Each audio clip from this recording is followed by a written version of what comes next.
History කියලා කියන්නේ ගොඩක් අයට බෝරින් සබ්ජෙක්ට් එකක්. ඉතින් වැරද්ද තියෙන සබ්ජෙක්ට් එක නෙමෙයි. අපි මේ වීඩියෝෙන් බලමු හිස්ට්‍රි බෝරින් නැතුව ඉගෙන ගන්න ටිප්ස් 7ක්. අන්තිම වෙනකම් බලන්න ස්පෙෂල් යුනික් ටිප් එකක් මම දෙනවා.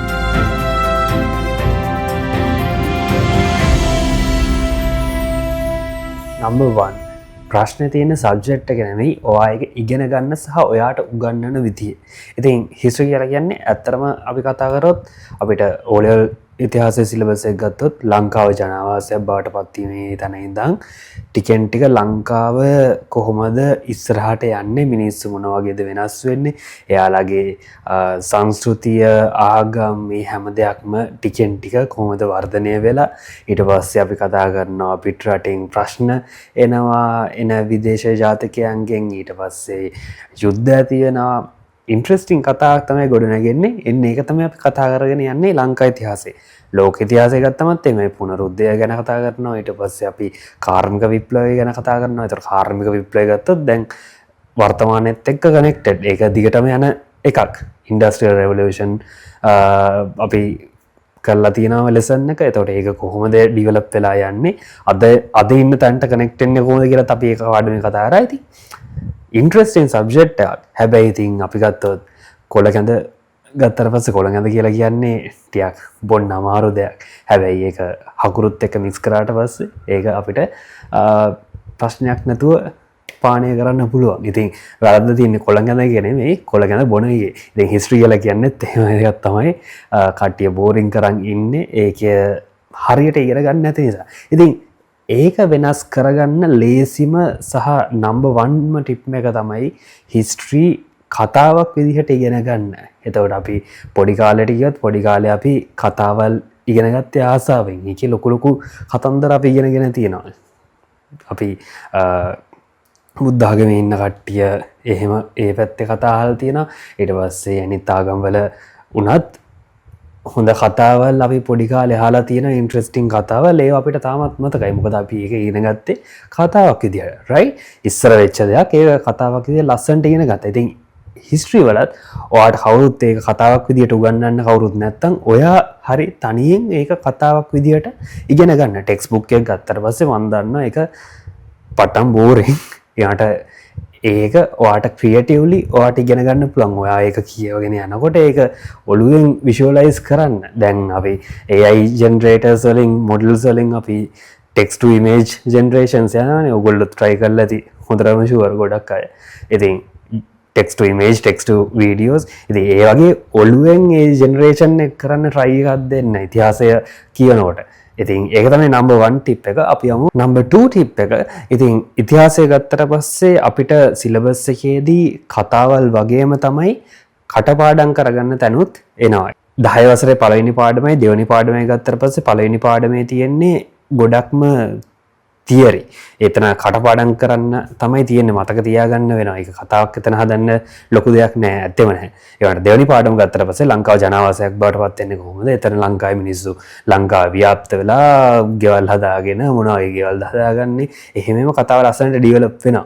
රයිට්? ඉතින් ඒ වගේ අර කටපාඩම් කරගන්න ඕනේ ඒවා නිමොනික්ස් වගේ දේවල් ෆ්ලෑෂ් කාඩ්ස් යූස් කරලා කරගන්න. කතාව වගේ තියෙන ඒවා කතාවක් විදිහට ඉගෙන ගන්න. කවුරුත් උගන්වන්නේ නැත්තම් ඔයා ඒක ඔයාට උගන්න ගන්න කතාවක් විදිහට. එතකොට ඔයගලන්ට කරන්න පුළුවන් ලේසිම දෙයක් තමයි ඔය කටපාඩම් කරගන්න යන තියෙන දේවල් ගත්තට පස්සේ අපි නිමොනික්ස් ගැන කතා කරනවා. අපි මම සරලම උදාහරණයක් කිව්වොත් අපි චූටි කාලේ ඉගෙන ගත්ත අර උපුල් ඊළඟ නැවෙන් ගිහින් ධම්මිනිද බලාවරෙන් ඒ වගේ නිමොනික්ස් ටීචර්ස්ලා හදන ඒවා, එයාලා හදන ඒවා, ඒවත් සමහර ඒවා ඔයාට යූස් කරන්න පුළුවන්. හැබැයි ඔයාට ක්‍රියේටිව් වුණොත් ඔයාට තනියෙන් ඒවා හදාගන්න පුළුවන්. ඉතින් මම එහෙම වීඩියෝ එකක් කරලා තියෙනවා, එක්සැම්පල් එකක්. මෙතනින් වීඩියෝ එක වැටේ. මේ වීඩියෝෙන් පස්සේ බලන්න පුළුවන්. එතකොට මොකද කටපාඩම් කරන ඒවා ඉතින් කරන්න දෙයක් නැහැ. ඒක කරගන්න වෙනවා. හැබැයි ඒක මම කලින් කිව්වා වගේ it's how you manage it. ඒක කරදරයක් විදිහට ගන්න නැතුව ඒක ගාන්ට ගේම් එකක් විදිහට නිමොනික්ස් හදාගන්න. ඊට පස්සේ වාට එතනින් එහාට ගිහිල්ලා වාට ක්‍රියේටිව්ලි නෝට්ස් හදාගන්න පුළුවන්. පොඩ්ඩක් ඒක ලස්සනට ඒ වැඩේ කරන්න. ඉතින් නිමොනික්ස් කියලා කියන්නේ ලොකුම හැක් එකක් යූස් කරන්න පුළුවන්. එතනින් එහාට මයින්ඩ් මැප්ස් හදාගන්න පුළුවන්. ඊට පස්සේ වාට ෆ්ලෑෂ් කාඩ්ස් හදාගන්න පුළුවන්. වාට යන එන ගමන් කොලේ දෙපැත්ත ප්‍රශ්නය උත්තරේ එහෙම පැක් එකක් හදාගෙන ෆ්ලෑෂ් කාඩ්ස් මොනවද කියලා Google කරලා හොයාගන්න පුළුවන්. නැත්තම් ChatGPT Claude ඕවා තියෙනවා. ඉතින් ඔකෙන් account එක හදාගන්න එක මහලෝ දෙයක් නෙමෙයි. ඉතින් ඒයින් ඔය දේවල් විස්තර අහගෙන ඒක හදාගන්න නැත්තම් Google එකේ search කරාම එනවා. right? TikTok, YouTube ඔය search කරලා ඒවා හොයාගන්න. right? number 3 short notes සහ mind maps කියලා කියන්නේ ඔයාගේ best friends ලා මේ game එකේදී. ඉතින් short notes විශේෂයෙන්ම ඔයාට කියන්නේ ක්ලාස් යනවා නම් ඔයාට වෙනම නෝට් එකක් හැදෙනවා තමයි. ඒත් ඔයා වෙනම ඔයාට යුනික් විදිහට ඔයා ෂෝට් නෝට් එකක් හදා ගන්නවා නම් පාඩමෙන් පාඩම විභාගයට කලින් ඔයාට තියෙන්නේ ඒක රිෆර් කරන්න විතරයි. ඔයා සම්පූර්ණ සබ්ජෙක්ට් එකේ ඒ ස්පෙસિෆික් ලෙසන්ස් කවර් කරලා නම් තියෙන්නේ. මොකද ලෙසන් එක කවර් කරා නම් ඒකෙන් ෂෝට් නෝට් එකක් හදාගත්තා නම් සහ ඒකෙන් මයින්ඩ් මැප් එකකුත් හදාගත්තා නම් ඔයා ඒකේ තියෙන පාඩමේ තියෙන අන්තර්ගතයත් ඔලුවට දාගෙන ඒකෙන් ෂෝට් නෝට් එකක් සමරයිස් කරලා හදලා තවත් ඒකේ තියෙන දේවල් ටික ශ්‍රින්ක් කරලා මයින්ඩ් මැප් එකක් හදාගෙන තියාගන්න නම් ඔයාට ඒ පාඩමේ nothing ගොඩ දාන එක. right? ඉතින් එන්න ඒ කොම්බෝ එක අනිවාර්යයෙන්ම පාවිච්චි කරන්න මයින්ඩ් මැප්ස් යනවනම් ගොඩක් හොඳයි. අඩුම ගානේ ෂෝට් නෝට්ස් අත් හදාගන්න හැම පාඩමෙන්ම ඒක සෑහෙන වැදගත්. ඉතින් ෂෝට් නෝට් එකේම ඔයාට අර කලින් ටිප් එකේ තිබ්බ නිමොනික්ස් වගේ දේවල් කනෙක්ට් කරලා තියාගන්න පුළුවන්. ඒතකොට පාඩමෙන් පාඩම ඕන ෆයිල්ස් වෙනම හදලා තියාගන්න පුළුවන්. ඒක ඇතුළෙම ෆ්ලෑෂ් කාඩ්ස් පැක් එකක් හදලා තියාගන්න. එතකොට සතියෙන් සතිය පාඩමෙන් පාඩම ඔයාට ඒක මාරුවට කම්ප්ලීට් කරාට පස්සේ ඔයාට ක්ලාස් යන ගමන් ඉස්කෝලේ ගිහිල්ලා එන ගමන් වෑන් එකේ බස් එකේ ඔයාට ඔය රිෆර් කරන්න පුළුවන්. ඉතින් මේ කාලේ පොත් කියවනවට වඩා පොත් කියන කට්ටිය ඔන්න ඔය වගේ දේවල් ෆ්ලෑෂ් කාඩ්ස් ඒවා යූස් කරන්න, මයින්ඩ් මැප්ස් ඒ දේවල් ෂෝට් නෝට්ස් ඒවා යූස් කරන්න යන ගමන්. right? අපි යමු ඊළඟ ටිප් එකට. be your own teacher. මම මේක සෑහෙන යූස් කරපු දෙයක්. ඔයාගේ ටීචර් ඔයා වෙන්න. එතකොට ඔයා පාඩමක් ඉගෙන ගත්තට පස්සේ ඔයාට තනියෙන් ඒක ඔයාට උගන්ව ගන්න පුළුවන් නම් එතනින් හර දෙයක් නැහැ. හිතන්න ඔයා උගන්වන්නේ නැත්තම් පොඩි ළමයින්ට කියලා 10 වසරේ 11 වසරේ ඉන්න ඔයා උගන්වන්නේ 5 වසරේ 6 වසරේ මල්ලි කෙනෙක්ට. ඔයා කොහොමද ඒ ළමයාට ඒක සරලව උගන්වන්නේ? ඒ ලෙවල් එකට ඔයාට පාඩම උගන්ව ගන්න පුළුවන් නම් ඒ කියන්නේ ඔයා ඒ පාඩමේ හොඳ දක්ෂයෙක් එක්ස්පර්ට් කෙනෙක්. ඉතින් ඒ ලෙවල් එකට තමයි එන්න ඕනේ. ඒ ලෙවල් එකට ආවා කියන්නේ ඔයාගේ කොන්ෆිඩන්ස් බූස්ට් වෙනවා. එතනින් එහාට එක්සෑම් එකේ ඒ පාඩමෙන් එන ප්‍රශ්නකට ඔයාලට බය නැතුව උත්තර දෙන්න පුළුවන්. ඉතින් පාඩම උගන්වගෙන යනකොට ඔයාලට තේරෙනවා නම් පොඩ්ඩක් කේස් මට මතක නැහැ මේකෙන් උගන්ව ගන්නවට අමාරුයි. ඔයා දන්නා මොකද කරන්න ඕනේ කියලා. go back to the lesson, short notes එහෙම නැත්නම් text book එක ආයෙ check කරලා ඒක ගොඩ දාගෙන එතන ආයෙ උගන්වන්න lesson එක. number 7 සහ අවසාන ටිප් එක මම ස්පෙෂල් පොයින්ට් එකක් දෙනවා කියලා කිව්වා. ඉතින් මේක තමයි ඔයා ඉගෙන ගන්න හැම පාඩමෙන්ම රීල් එකක් එහෙම නැත්නම් Instagram රීල් එකක් TikTok වලට වීඩියෝ එකක් හදනවා කියලා හිතාගෙන වීඩියෝ එකක් කරන්න. ඔයාලට ෆෝන් එක නැත්නම් එහෙම වීඩියෝ කරනවා කියලා රෙකෝඩ් කරනවා කියලා ඉමේජින් කරගෙන ඒ වැඩේ කරන්න try කරන්න.